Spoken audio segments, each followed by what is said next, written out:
Welcome back from the breaks. That was Blue with All Rise. Now, guys, that was a top 5 hit 10 years ago. Yes. Where's the time gone? I know. It's gone mad, isn't it, eh? Oh, God. 21st. We look all young and fresh. You still look like it was yesterday. You liar! You liar.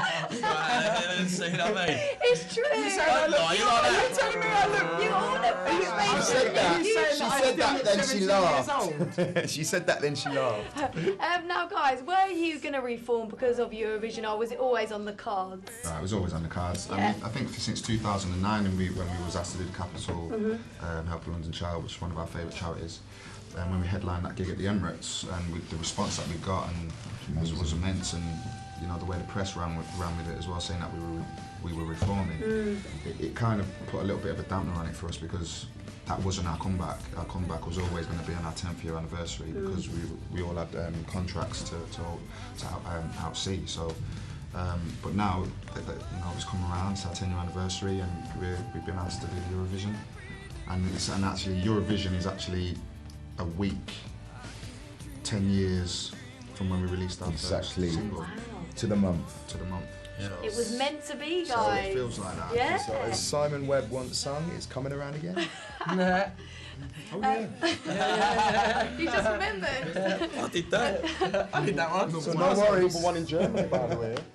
And guys, how do you feel the pop world has changed since you first started So out? much. It's I changed think so it's changed much. for the better.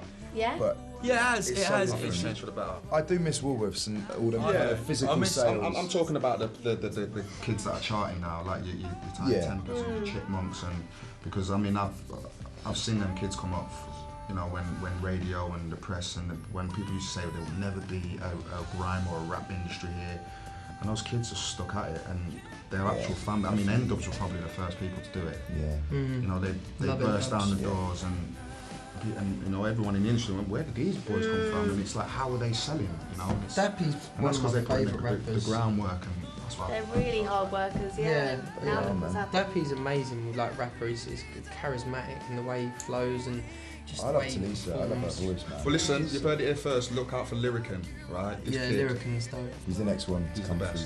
through. Yeah, he's crazy. Cool. Now, guys, you also had great solo careers of your own, so we're going to talk about those highlights right now.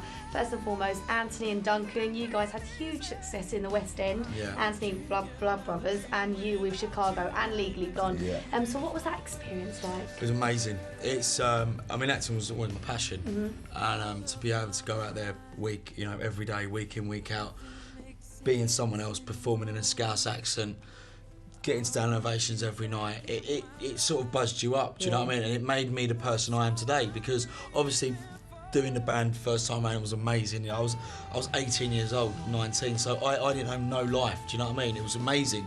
But then when you come out of that and you go in to do a show and you're working, you know, every night, you know, and your voice has got to be on it, your acting's got to be on it, you're getting notes from director, it does buzz you up, it makes you into the person I am. I mean, I certainly loved what I did, and I'll never ever regret what I did, and hopefully, you know, in years and years and years and years to come, I'd like to go back, you know, nice to go back into it. Perfect. And Duncan? Yeah, same for me. I mean, I was lucky to grow up doing a lot of theatre from a kid, from a little boy, so I was always in that stage, and then Blue obviously gave me the opportunity to then take what I used to love as a kid and make it a reality by going into the West End.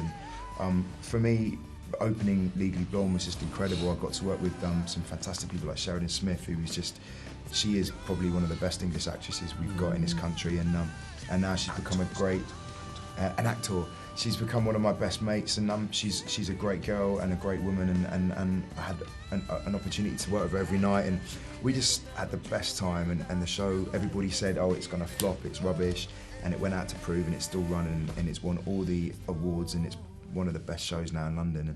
And I think with us now doing Eurovision, a lot of people saying, oh, you're never going to do it, UK never going to do it. It gives us the determination to go out there even more and just want to prove people wrong and Totally. go, we can do this, we can really do this. Yeah.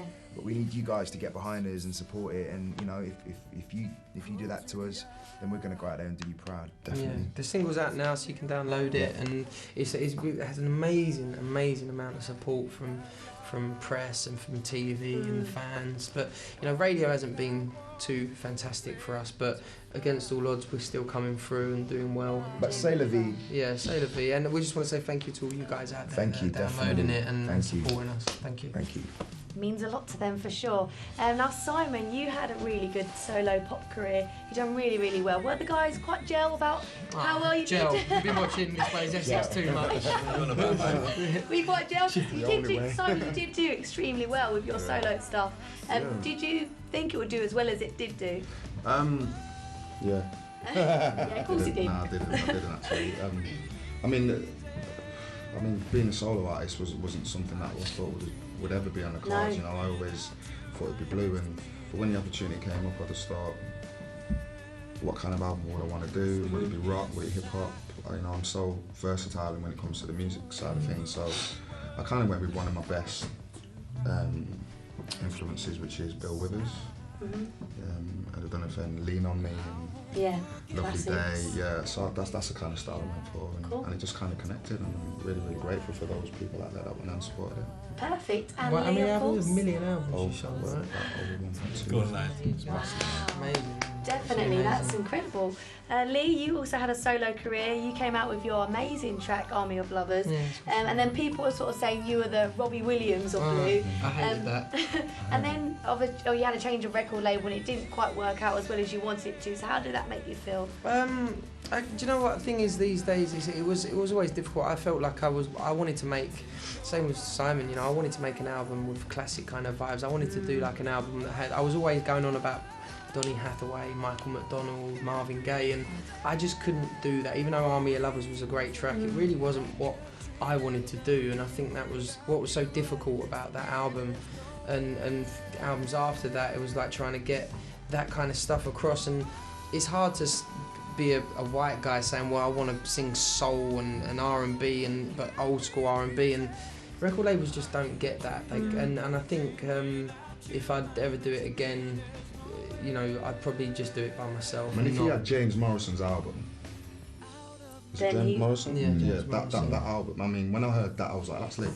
Yeah. Do you know what I mean? I was like, Problem you've got- Lee would have killed that. The problem we have, you know, you're No. you're kind of all at the record companies' kind of hands, if you know what I mean, and what they really say goes because yeah. they're the people that put the money. And I think for us coming back now, bringing it back to Blue, it's we've set up our own record Totally. company. We're doing our thing. We're doing it our way. We don't have to Answer to anyone or answer have to somebody be telling us someone what you're not. you know. what This it's is like. we're doing what we want to do, the kind of music we want to do, and this is what's so exciting now. And we are in control. We're our own bosses, and the fact that we've. I remember Simon said to me a couple of years ago. He said, "That's the way forward. Don't trust me. It's the way forward." And we're all a bit like, "Oh, we need a record we need company, a we need a label." label. But Yeah. you don't these days. You know, look at some of the biggest artists out there now. You know, they're doing They've it done themselves. it on their own, yeah, they didn't need a big label. So Yeah, and like That's I said, why the we've got- music industry's changed. Yeah, like I was saying that's why it's before. fantastic, and you know it is about the music, no matter what anyone says. You know, all the hype and stuff that surrounds a lot of acts and stuff, and you know we believe that it is about great songs, and you know we've had some great. You know, we listen back to our old catalogue of stuff, and you know we've had some amazing songs, but I think it's time for us to step up to a place where we haven't probably gone in the past because of record labels holding us back in a way. So, you know, we've got. Thanks to the record. Yeah, of course. Yeah. We're not putting them down. Yeah. We're just saying it's like there's politics. another level Yeah. of Blue that are coming that is gonna come through, and we're really excited for that. perfect. I mean, I like what you just said there as well. I mean, going back to it and you know, back to our first albums and stuff. If you was to play any of that with the music today, we believe that it stands up with it. yeah, and that was made 10 yeah, years certainly, ago. definitely. Do you know what I Treat mean? Me Like a now, Fool was one of my so now favourites. we're like, do you know what? Let's take it to another level now Yeah. because it's about time. So we can't wait. It's exciting. Perfect. I We're all had, excited for you guys to come back for sure. I had Flyby on the radio the other day, and it was in between. It was in between a Tiny Temper song and an Adele song, and I just thought to myself, it just fitted. Yeah. You know, even though it's a It hasn't 10-year-old aged. song, It's one of those tracks. it just kind of, they just all flowed into each other. You didn't think, oh God, that sounds really old and dated. It didn't. Yeah. It No. just sounded Yeah. up there, and, Yeah. and I think that's a One Love testimony. still sounds. If One Love was released today, it'd still be a #1 hit. Yeah, for sure. It's a great song. Perfect. Now, guys, it's all about Eurovision right Yeah. now. But what happens after? Can we expect an album? Are you staying together Yeah, no. as a band? Oh, yeah. Listen, Yeah. we're back. You know, we're You're back for good. This yeah, is this it. is when after Eurovision, we're going straight into the studio with Red One. The album should be out later part of this year, end of the summer, beginning of autumn. Great. So things are looking really, really good for us and up, and we just can't wait to get out of there now and do the album. Hopefully, do a tour next year. Wow, amazing. I actually can't wait. I used to love your classics back in the day, so I do want to hear them again. Did you see me laugh this time, guys? No, she It was laughed. No, actually she laughed, serious. I did not laugh. Now, guys, as you mentioned, 10 years in the business, which is incredible. We're going to play another one of your songs from the past. You guys get to choose which one it is. So what do you want to play? Sorry seems to be the hardest Yeah. one. Yeah, Elton John, man. He's like, do you know, honestly, from when I was younger, I used to say to my mum, I distinctly remember going into my mum in the kitchen saying, Mum, I really want to sing with Elton John one day. And she said, keep praying, son, it'll come true. And I thought, all right, so I went back to my bedroom, I prayed, and I carried on praying. And it did, it came happened. true. A year later, it happened, didn't it? Yeah, listen. He does listen. So we're going to check out that video right now from Blue. I'm going to carry on and leave them to joke around. Here it is. Sorry seems to be the hardest